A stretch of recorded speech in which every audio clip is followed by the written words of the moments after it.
বিসমিল্লাহির রহমানির রহিম। মামুন ম্যাথ জোনে আপনাদের স্বাগতম।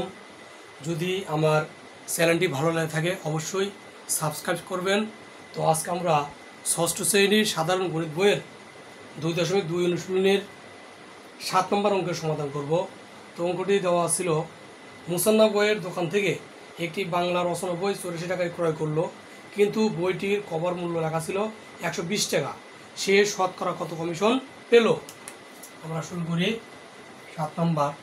যেহেতু সে 84 টাকা ক্রয় করলো কিন্তু বইটি লেখা ছিল 120 টাকা, তাহলে সে কমিশন পেল। সে কমিশন পেল, আমার বইটির মূল্য ছিল 120 টাকা ছিল, তাহলে 120 বিয়োগ সে কিনলো কত 84 টাকা, সমান সমান এত টাকা, সমান কত 36 টাকা। সে 36 টাকা কি কমিশন পেল? তাহলে কয় টাকায় 36 টাকা কমিশন পেল? 120 টাকা যেহেতু কভার মূল্য ছিল, তাহলে আমরা লিখতে পারি 120 টাকায় কমিশন পেল। 120 টাকা কমিশন পেল কত? 36 টাকা।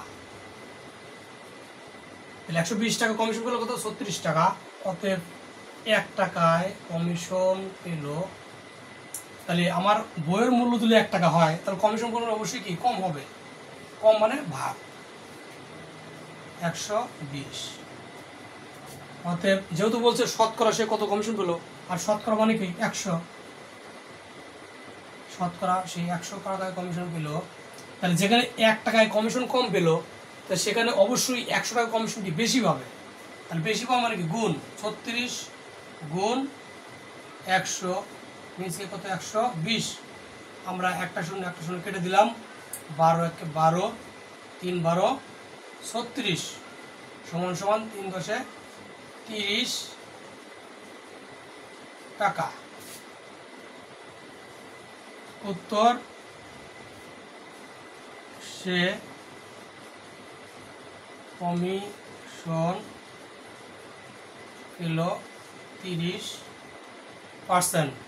যেহেতু বলছে শতকরা কত কমিশন পেল, তাহলে সে শতকরা 30% কমিশন পেল। ধন্যবাদ।